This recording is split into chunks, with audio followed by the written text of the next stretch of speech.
Hello everyone, I'm Brian. Today we're reacting to the origin of the Bhagavad Gita, J. Lakhani Hindu Academy. So I do want to start a series on the Bhagavad Gita. Bhagavad Gita. I have to make sure I pronounce that right. Because it's actually, I believe it's the story of the battle. And I barely remember the names. Is it Krishna, Lord Krishna, and I can't remember the main character, the one that's asking the question. And is it Vishnu? Krishna. I can't remember which one it is, but he's the charioteer. I do remember that. Again, I remember ideas, not quite the names. I'm terrible with names, but I remember ideas very well. It's talking about how he is supposed to play his role. That's his duty. Even though he questions what he does, he encourages him to do what he needs to do. This is what you're supposed to do, if I remember correctly. But let's go ahead and hear what Lakhani has to say. So initially, when we were trying to give expression or create a story to tell this, I give this idea to greater humanity. We started by praising Indra and Varun and Vayu, and this became the Vedic scriptures. The early part of the Vedic scriptures are nothing but hymns devoted to the forces of nature in a personalized manner. So we were worshipping Varun and Indra and Vayu, and this is how we started. So the first part of the scriptures of authority of Hindus, the Vedas, contain nothing but, if like, hymns to the personified forces of nature. And then we said, okay, now suppose we do, how do we appease them? How do we get a control over these forces of nature that we need to kind of work with, like fire and sun and all that? Oh yes, let's do some kind of ceremonial. So a lot of ceremonials started to appear, saying this is how we appease. We build friendship with Indra or Vayu. We do certain ceremony, and we offer things to Indra, saying, Indra, we are giving you this, so please look after us. So we start doing commerce, business with the forces of nature. So we develop liturgy. Liturgy means rituals. This forms the second part of the Vedic scripture. The first part is the hymns. The second part of the Vedas are the liturgy, the rituals. But then you see the deeper ideas is still not revealed. This becomes revealed when we say it's not just the external that we need to relate to, but the inner thing that holds everything together, this thing called Brahma. Let's try and relate to that. And to give expression to that, we produce this marvelous idea called, which appears in the Vedas, is the Upanishads. The Upanishad says, come near us and we will demolish your delusion regarding what is the nature of reality, because you are caught up with the externals, the forces of wind and fire. These are just externals. Underneath all that is something far more different and far more dynamic that is underpinning to everything and everyone. And we are going to talk about that now, not the externals. We have done all this worshipping, this Indra and Vayu and Varun. That's the externals, that's outside. Let's go deeper. The deeper idea is to discover your essential nature is the spirit, Brahma. And your essential, the same idea, the essential nature of the universe is Brahman or Brahma. The essential nature of humanity is really, if you like, the same spark of the same Brahma, but we individualize it and we call it Atman or Atma. That is my essential nature, not as my external body and my mind, but as the spirit. This is what we discover. This is, if you like, the magical discovery of the Hindus. This gives it its authority. And this is very powerful material. Even modern humanity has not discovered this. They are still grappling with this idea. There is something special about us, special about the whole of this creation. It is not what it appears to be, something different underneath it. This is the idea of Brahma and Atma. So we started now to give expression to this or give narrative to this idea through the Upanishad. Upanishad literally means, come near me, I will destroy your delusion regarding the nature of reality. Because you think it's this material world and forces of nature. No, underneath is something dramatically different. We'll remove your delusion regarding the nature of reality by showing this to you, what is underpinning to everything. And this becomes the scripture of authority, the philosophic heart of the Hindus, Upanishad. Upa means come near, Shad means I will destroy your delusions regarding the nature of reality. These are the scriptures of philosophy and authority of the Hindus. So if you want the heart of Hinduism, you don't get caught up with the external, the hymns to the forces of nature. You don't get caught up with the liturgy saying you must do this ritual and this havan and that. This is external. Underpinning it is the Upanishad. the philosophic throbbing heart of the Hindus. So if you want to go to the heart of Hinduism, don't get caught up with external. Go dig deeper and go to the Upanishads. That is why if you want to understand Hinduism, you must learn the Upanishads. It talks about the nature of reality as the spirit, as Brahma, nature of individual as Atman, also a spark of the divine, spark of the spirit, individualized. So this is how you think about the Upanishads and the role of the Upanishads. Now there's something more. There are so many different Upanishads the Hindus have produced. There are about 108 Upanishads, and there are so many, and some of them are very short, literally 12 verses, and some are quite long, few hundred verses. And there are so many scattered different ones. The Hindus say we must somehow try and reconcile them. You see, always when you have too many, you need to be able to reconcile, means put them together in a joined up manner. That's called reconciling. And the Hindus have done that a marvelous job of reconciling the Upanishad through one text, very, very popular, that all Hindu homes must have. And that text is called the Bhagavad Gita. Bhagavad Gita is a synthesis, means combining, reconciling the teachings of the Upanishads. The Upanishads are very dynamic. They just talk about Atman and Brahman. But then to reconcile the various ways of relating to the idea of Atman and Brahman, let us put it together in one text. And that text is the Bhagavad Gita, reconciliation of the Upanishads. So it's not scattered anymore. It has been tied together by this marvelous personality, Krishna, Sri Krishna. He reconciled the Upanishads and produced this marvelous book that is now considered to be the scripture of authority of Hindus. The Hindus won't have the Vedas in their homes. They won't have the Upanishads in their homes, but they will have the Bhagavad Gita, the heart of the heart, reconciled. I remember some time ago they explained this, but now I may be confused about it. I thought that the Bhagavad Gita was a story about a particular person. There's many of them, but I don't know whether is the Gitas. There are many Gitas, and the Bhagavad Gita specifically talks about, I think, a king in the battlefield. Or did I have it reversed? Mind you, I only heard this like once, so I can't quite remember the which one it is. I don't think it's the Upanishads. I thought the Upanishads were basically not necessarily the stories, but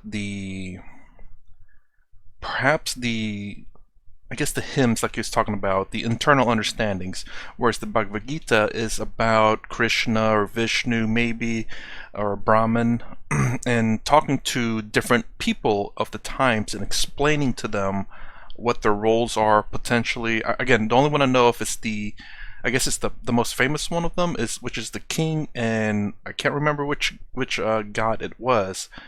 And the god being the charioteer, and explain to him that, don't feel bad. This is what you must do. You must play your role, as far as I understand. That is why Bhagavad Gita holds a very important position. The scripture that most Hindus relate to, or will swear by, if I can use the word, is the Bhagavad Gita. So what is the role of Bhagavad Gita and where does it occur? The Bhagavad Gita occurs in the story of Mahabharata, which is a scripture of lower authority. It's an epic. It's still colorful storytelling.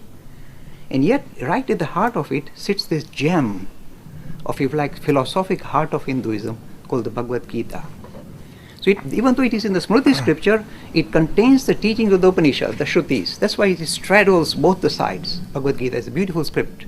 That's why most Hindus relate to they will have the Bhagavad Gita in their homes. So what is it and what is its role? You see, the Bhagavad Gita is, if you like, a dialogue between Krishna and Arjuna on the battlefield of Mahabharata. Now, I personally, as I told you, always use your rational faculties when you come to terms with religion. When I look at there are 700 verses, there is no way they could have had a dialogue of 700 verses in the middle of a battlefield. Because the rest of the armies will say, oh, they want to do philosophy, we go home. This couldn't have happened historically. And yet they've plugged it in there because it's a nice context in which to present the idea of the philosophy of Hinduism. That's why it's presented in the Mahabharata story. So now what is it all about? Here we see the uniqueness of the Bhagavad Gita. It allows religion to be translated into practice. It allows religious ideas to filter society and allow individuals and society to interact with the ideas of religion, if you like, in the battlefield of life itself. So it makes religions relevant for your daily life. That is why it's a very important script. Not pure theory, oh, I'm the spirit, I'm Atman. It doesn't talk like that. It allows you to relate to the idea of religion in your own daily life. It makes religion available in daily context. That is why it's an important script, very important. Now again, who compiled it? People say, well, Krishna was, it's a dialogue between Krishna and Arjuna, so Krishna must have said it. I personally suspect, look, my words are very guarded, that if a great philosopher has really pulled in the gems of the Upanishads and reconciled them in this marvelous text. Now you see, the name that they give to the author is Vyas. Now Vyas actually simply is like a surname, but Vyas doesn't mean an individual who lived for 1,000 years or 3,000 years, because Vyas seems to compile everything, and he can't have lived so many thousands of years. The word Vyas simply means somebody who compiles, who collects together, who thinks hard about these things. So Vyas is a surname. So this is, the Bhagavad Gita comes out of Vyas, but basically what Vyas means is a compiler, without, if you like, an individual putting his name forward saying, I wrote it. We just kind of hide under the name of Vyas. Now what is the teaching of Bhagavad Gita? Very important. It is a text of exactly what I am teaching you here at Eden. It talks of pluralism, saying that in order for us to resolve our human condition, we can adopt a variety of different pathways. This is the Bhagavad Gita. See, making religions relevant and suited to our daily lives. Suppose says you are an active person, active in society, you don't need to be an ascetic and disappear in the chaos. You're working in society, you're perhaps a family man. How can you translate religious ideas into your life? He said, look, live well, follow the aims of life, which is to, if you like, focusing on trying to resolve the human condition, dharma, create wealth. It doesn't say run away from wealth and hang on to poverty. It says create wealth, earth. It also says fulfill legitimate desires. It doesn't say bottle up your desires. It says make sure you harness them, otherwise it will create a muck in your life. So harnessing your desires. And then at the end it says resolve the human condition, moksha. What is it? Why am I feel very kind of shackled. I wish to break free from the limitation. These are the aims of the Bhagavad Gita. That's kind of strange. As far as I've heard, the Bhagavad Gita, or maybe it's just a limited amount that has been spoken about it, was always about the battle. But again, I could have gotten that mixed up with something else. Is there a book strictly about the battle of Arjuna and God, is it Vishnu or Krishna? Krishna and Arjuna. I thought that was called the Bhagavad Gita. And I thought that was that Gita is all about. Again, am I wrong? Or is he compiling all the Gitas together in terms of the Bhagavad Gita and whatever? I think there's another one that may be a little bit more popular than that one. And then there are many others that are not quite as popular, if I remember correctly. But then it's been a while. Let me know. Is the Bhagavad Gita just about the battle of Arjuna and I believe Krishna, right? He said that. Or is it actually more than just the battle? And also, are there other Gitas out there? I think so, but again, I've only heard it about maybe once or twice, and honestly, this is the first time I really delved pretty deep into a Gita about the Gitas. Yeah, let me know if I'm right, if I'm remembering correctly, or am I just making things up in my head? Four aims of Hindu life: dharma, artha, kama, moksha. And again, he says that in order for you to fulfill this particular process, they allow you a variety of different pathways, plural pathways. So you can be a very kind of a simple person, ordinary person, living ordinary life, and still fulfill this aspiration to recognize your spiritual dimension. So this is a pluralistic tradition. It encourages pluralism. It allows us to make spiritual progress using variety of different ways. The pathways that Krishna talks about is the path of Gnana. Just through near intellect, you can see the world in its true colors, in its true form. Gnana. You can adopt the path of meditation, looking inward to resolve your human condition. Path of Raj Yoga. You can resolve your human condition through devotion. Suppose you are kind of infatuated with a god in the heaven. Nothing wrong, says Bhagavad Gita, go for it. Through bhakti. He said, no, I am an active person. I just need to, how should I live my life? He says, yes. First of all, be active. Don't be a lazy lot. Secondly, act in a selfless manner. This is the whole heart of religion. When we act for our own personal interest, we are becoming mean and small and losing our spiritual status. When we start to live for others, extend the people we'll care for and look after, take on more and more people, that is karma marga. That's kind of funny though. Well, not funny, but funny because it coincides with what science is confirmed. Well, I don't know how long it's been confirmed, but it's, again, mind you, science is slow. It's very rigorous. It has to confirm a lot of things before it says it's fact. But it's really fascinating, the fact that he's saying, well, if it's true, again, what he's saying, I definitely have to investigate it myself. But as far as I can tell, no one has denied that yet. So the fact that he's saying the whole point is to serve others, and in science, and Swami Sarvapriyananda has talked about four, but three of the signs of serving yourself, I think, doing a job, and then serving others. So if I remember I remember the last one, because that last one's easy to remember. I think serving yourself, you get happiness for a little bit, like you buy something, it's like, oh, this is nice, and then you get bored of it. I think having a purpose, kind of, like having a job or something, is nice, or you're doing something. And then the third one, which is what he's talking about, which is serving other people, making other people happy, actually makes you very happy. And then Swami Sarvapriyananda says the fourth one, which is eternal bliss, Atman, Brahman, coming to realization, awareness. So again, scientists has scientifically proven that, and the fact that this is something that they've been said in the past. I mean, honestly, it should be very common sense thing, but common sense is very lacking in modern times. Let me back up for just a little bit. More people. That is karma marg. And that is again the teaching of Bhagavad Gita. Not running away from life, but embracing life. So it allows a variety of different approaches in religion. It reconciles them at a deeper level. Even the idea of God as a personality, as a supreme personality, and as well as God as your inner natures, Atman. All these concepts are nicely intertwined, interwoven, and reconciled in the simple text called the Bhagavad Gita. But in fact, what I've been teaching is nothing but the Bhagavad Gita without the tops and the tails of the word Bhagavad Gita. This idea of pluralism is central in the Bhagavad Gita. The idea of spiritual humanism, recognizing our dignity, is also Bhagavad Gita. Reconciling them is also Bhagavad Gita. That is why it's a lovely text to keep in your hand. In fact, my mentor, Swami Vivekananda, look, he's an enlightened personality of very high caliber.